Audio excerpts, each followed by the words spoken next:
হঠাৎ আমি লক্ষ্য করলাম আমার ছাত্রের চোখ আমার বিশেষ জায়গায়। আমি তখন খুব লজ্জা পেয়ে যাই। লজ্জায় আমার নাক মুখ লাল হয়ে যায়। ছাত্রের এই লুলুক দৃষ্টি আমাকে উন্মাদ করে দিচ্ছে। কতক্ষণ নিজেকে ধরে রাখা যায়? আগুনের পাশে মোম জ্বালালে মোম কতক্ষণ শক্ত থাকতে পারে? ঠিক আমার অবস্থাও তেমনি হতে লাগল। আমি ধীরে ধীরে তার প্রতি দুর্বল হতে শুরু করলাম। তারপর সে আমাকে বলল, ম্যাডাম, একটি গান আমার খুব প্রিয়, আপনি গানটি শুনতে থাকুন, আমি আপনার জন্য চা বানিয়ে নিয়ে আসি। আমি বললাম আচ্ছা। গান শুনতে শুনতে হঠাৎ এমন একটি ভিডিও আমার সামনে এলো যা দেখে আমার সবকিছু মোমের মতো গলতে শুরু করল। তারপর ও আমার সাথে যা করল তা শুনলে তোমাদের অনেক কিছু হয়ে যাবে। তাহলে শুরু থেকেই বলি, আর এর মাঝে তুমি আমার চ্যানেলটি সাবস্ক্রাইব করে দাও। হ্যালো বন্ধুরা, আমি নাসরিন আক্তার শিলা। সবাই আমাকে শিলা বলে ডাকে। বান্ধবীরা সবাই বলতো আমি দেখতে নাকি পরিমণির মতো।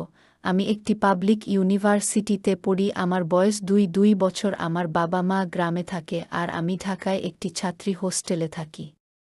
আমার মা বাবা আমার পড়াশোনা খরচ চালাতে খুব কষ্ট হয়, তাই বাধ্য হয়ে আমি একটা টিউশনি খুঁজি। আশেপাশে কোনো টিউশনি খুঁজে পাচ্ছিলাম না। তাই আমি একটি জাতীয় পত্রিকায় বিজ্ঞাপন দেই, পড়াতে চাই। বিজ্ঞাপনের মাধ্যমে একটি ফোন পেলাম। একজন বয়স্ক লোক আমাকে ফোন করে বলল, আমার ছেলেকে পড়াতে পারবেন? ১০ম শ্রেণীর ছাত্র। আমি বললাম, জি পারব আঙ্কেল। প্রথম দিন পড়াতে গিয়ে দেখি ১০ম শ্রেণীর ছাত্র। ছেলেটা বেশ সুন্দর এবং স্মার্ট, খুব ভালো ব্যবহার ও নম্র। তারপর তার মা বাবার সাথে কথা বলে প্রাইভেট পড়াতে শুরু করি। ছেলেটাকে যখন প্রথম দিন প্রাইভেট পড়াতে যাই তখন হঠাৎ করে আমি চেয়ে দেখি ছেলেটি আর চোখে মাঝে মাঝেই আমার দিকে চেয়ে থাকে। তার চাওয়ার মাঝে অন্যরকম রহস্য বোঝা যায়। এইভাবে আমি আমার গতিতে প্রাইভেট পড়াতে থাকি। পড়াতে পড়াতে প্রায় ২ সপ্তাহ এভাবে চলে গেল। হঠাৎ একদিন তাকে প্রাইভেট পড়াতে গিয়ে দেখি তাদের বাসায় কেউ নেই। তারপর আমি জিজ্ঞেস করলাম, আঙ্কেল আন্টি কোথায় গেছে? সে বলল, তারা বেড়াতে গেছে, আসতে একটু দেরি হবে। বাসায় কেউ নেই, খালি বাসায় আমি আর আমার ছাত্র। মনের মধ্যে কিছুটা ভয়ও কাজ করছে। তাছাড়া খালি বাসা, ওদিকে আমার ছাত্রের লক্ষণও আজকে খুব একটা ভালো বুঝতেছি না। কেমন করে যেন আমার দিকে চেয়ে রইল।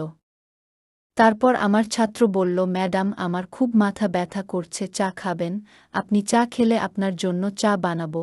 আপনার সুবাদে আমার চা খাওয়া হলো।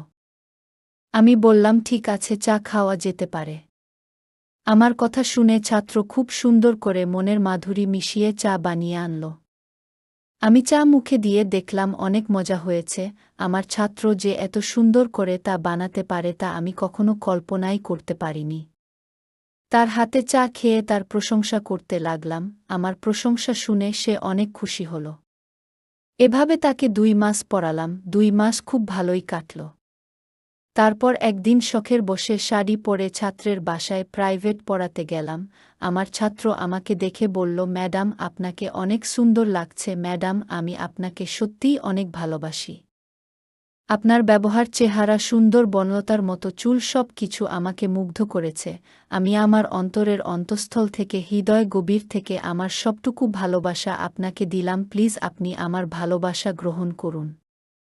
১০ম শ্রেণীতে পড়ে ছাত্রের মুখে এত সুন্দর প্রেমের কথা শুনে আমার মাথা ঘুরে গেল। কখনো কল্পনাও করতে পারিনি যে সে আমাকে এত সুন্দর করে প্রেম নিবেদন করবে। কি করব তখন আমি বুঝতে পারছি না। সবকিছু উল্টপাল্ট লাগছে, মনের ভিতরটা যেন ঝড় বয়ে যাচ্ছে। আমি এর আগে কখনো কারো প্রেমে পড়িনি, তো তাই কিছু বুঝতে পারিনি। তার কাছ থেকে এসব কথা শুনে কেমন জানি নিজের মধ্যে উতাল পাতাল হাওয়া বয়ে যাচ্ছে। জীবনের প্রথম কারো কাছ থেকে এমন রোমান্টিক কথা শুনে আমিও যেন উন্মাদ হয়ে যাই। তারপর সে বলল, ম্যাডাম, আপনি কি আমাকে ভালোবাসবেন? আপনি কি আমার ভালোবাসা গ্রহণ করবেন? আমার কাছে এমনভাবে প্রেম নিবেদন করে বসল, তখন আমি কি করে বুঝতে পারছি না। আমি বললাম, রাকিব, তুমি আমার ছাত্র, তাছাড়া তুমি আমার চাইতে বয়সে ৪ বছরের ছোট। এসব কথা ভেবো না, তাহলে পাপ হবে। আমার ছাত্র বলল, ম্যাডাম, কেন? বয়সে বড় হলে কি প্রেম করা যাবে না? বয়সে বড় হলে কি তাকে ভালোবাসা যায় না? আমি তো আপনাকে মন থেকে ভালোবাসি। আমার ভালোবাসার মধ্যে কোনো খাদ নেই ম্যাডাম। আপনি আমার চাইতে বয়সে বড় হলেও আমার কোনো সমস্যা নেই। আপনি যদি আমাকে ভালো না বাসেন তাহলে আমি পড়ব না। এমন কথা শুনে মনটা খারাপ হয়ে গেল আর মনে মনে ভাবলাম অনেক কষ্ট করে টিউশনিটা পেলাম, যদি টিউশনিরা হাতছাড়া হয়ে যায় তাহলে আমি বাসা ভাড়া দেব কি করে, চলব কেমন করে। মনের মধ্যে অনেক ভয়, যদি এখন আমি তার প্রেম নিবেদন না করি তাহলে হয়তোবা আমার টিউশনিটা বাদ হয়ে যাবে, রাকিব তার বাবাকে ভুল ভালো কিছু বোঝাবে, এইসব চিন্তাভাবনা করতে করতে বাসায় চলে আসলাম। বাসায় আসতে সে আমাকে ফোন দেয়, ম্যাডাম কেমন আছেন, বাসায় গেছেন, খাওয়া দাওয়া করছেন, কি খেয়েছেন? আমি বললাম হ্যাঁ খেয়েছি, তুমি খেয়েছ? রাকিব বলল জি ম্যাডাম খেয়েছি।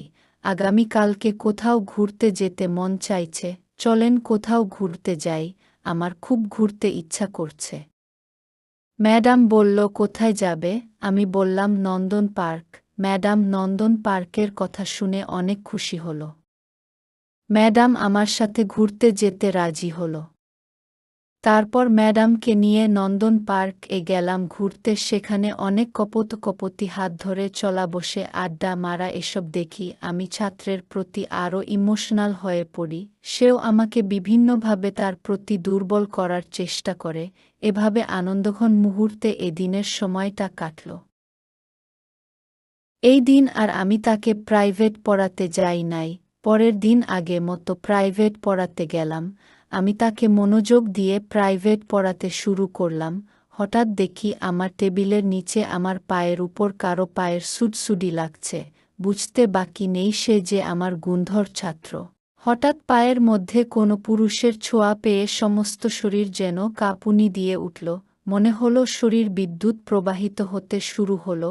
তার পায়ের নিপুণ কৌশল আস্তে আস্তে উপরে উঠতে শুরু করল, বুঝতে পারছি না আমার সাথে কি হচ্ছে। হঠাৎ ছাত্রের মা নাস্তা নিয়ে এলো, পরিস্থিতি ও স্বাভাবিক হয়ে গেল।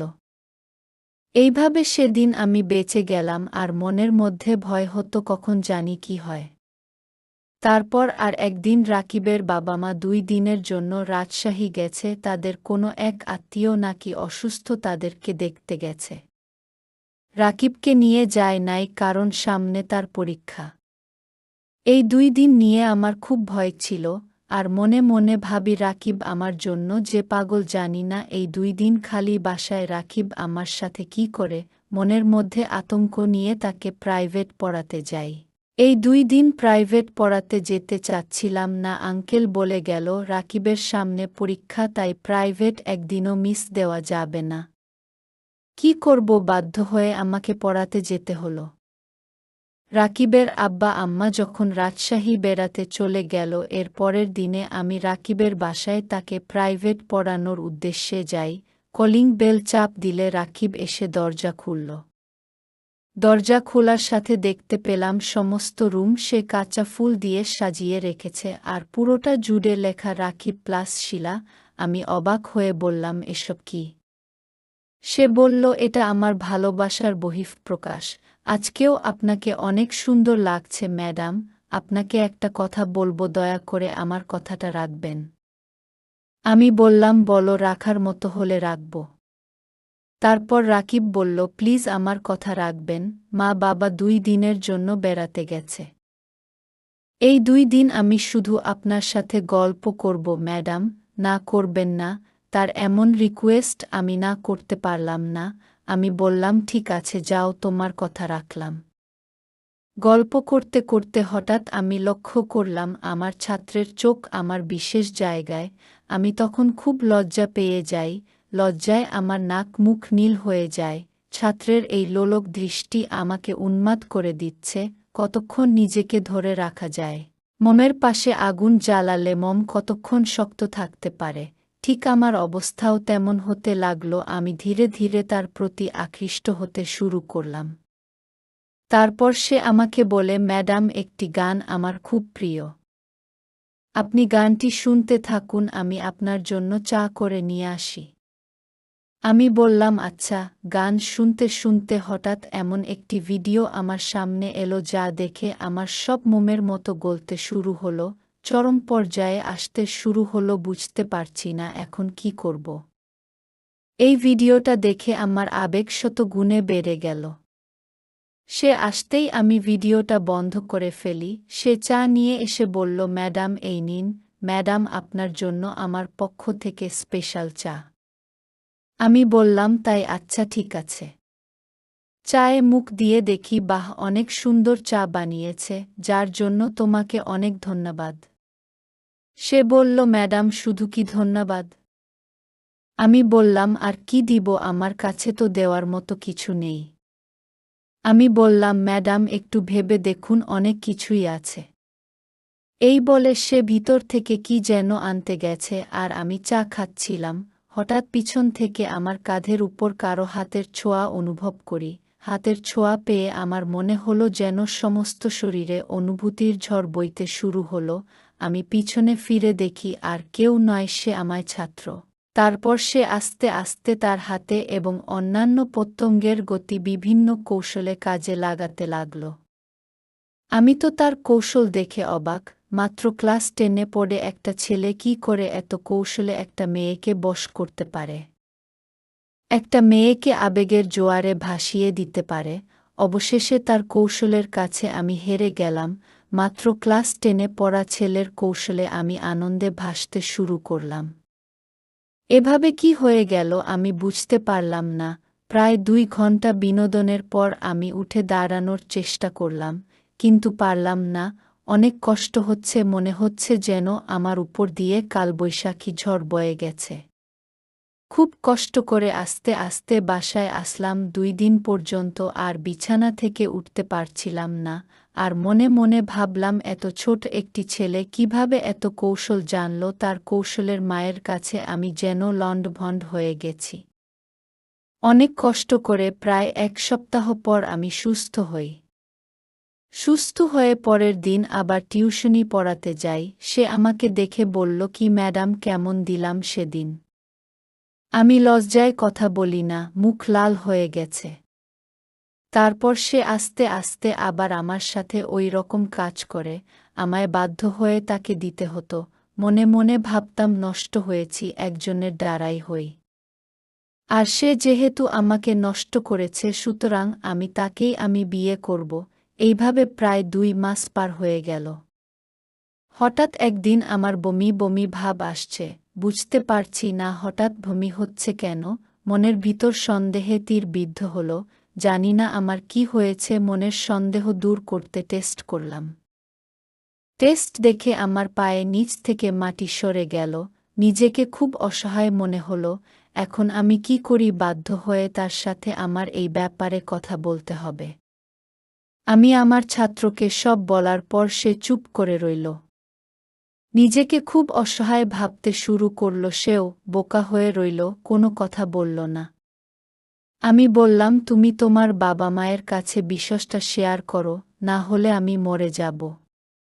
রাকিব ভয়ে ভয়ে তার মায়ের কাছে সব শেয়ার করল। তার মা এসব কথা শুনে হতবাক হয়ে পড়ল। তারপর তার মা তার বাবার কাছেও বিষয়টা শেয়ার করল। তার বাবা বলল, মেয়েটাকে ডেকে আনো আমার কাছে। অনেক কিছুর পর রাকিবের বাবা আমাকে ডেকে নিয়ে বলল, আমার দুষ্টু ছেলেটাকে ক্ষমা করে দাও, তোমার সাথে যা করছে তা অন্যায় হয়েছে। তারপর রাকিবের বাবা কাজী ডেকে এনে রাকিব আর আমাকে বিয়ে পড়িয়ে দিল। কিছুদিন পর রাকিবের আর আমার কুল আলোকিত করে একটি পুত্র সন্তান জন্ম নিল। শিলা এখন তার সন্তান, স্বামী এবং সংসার নিয়ে ব্যস্ত। বিশ্ববিদ্যালয় পড়ুয়া একটা মেয়ের স্বপ্ন এভাবে একটি ছোট্ট ভুলের জন্য ধ্বংস হয়ে গেলা। প্রিয় বন্ধুরা, সবশেষে আমি বলবো, জীবনে চলার পথে অনেক বাধা আসতে পারে, আর এইসব বাধাকে অতিক্রম করে যদি তোমরা চলতে পারো, তাহলেই কেবল তোমাদের জীবনের সফলতা সম্ভব। গল্পের শিলা যদি তার আবেগটাকে কাজে না লাগাতো, তাহলে তার সবকিছু হারিয়ে 4 দেয়ালের ভেতর বন্দী হতে হতো না, ধ্বংস হয়ে যেত না তার মা-বাবা এবং তার নিজের সারা জীবনের স্বপ্ন।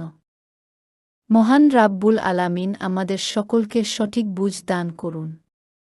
বন্ধুরা, ভিডিওটি ভালো লাগলে একটি লাইক দিন, আর আপনারা যদি এরকম ভিডিও পেতে চান, দয়া করে আমার চ্যানেলটি সাবস্ক্রাইব করুন। সুস্বাস্থ্য কামনা করি। ভিডিওটি দেখার জন্য আপনাদের সকলকে অসংখ্য ধন্যবাদ।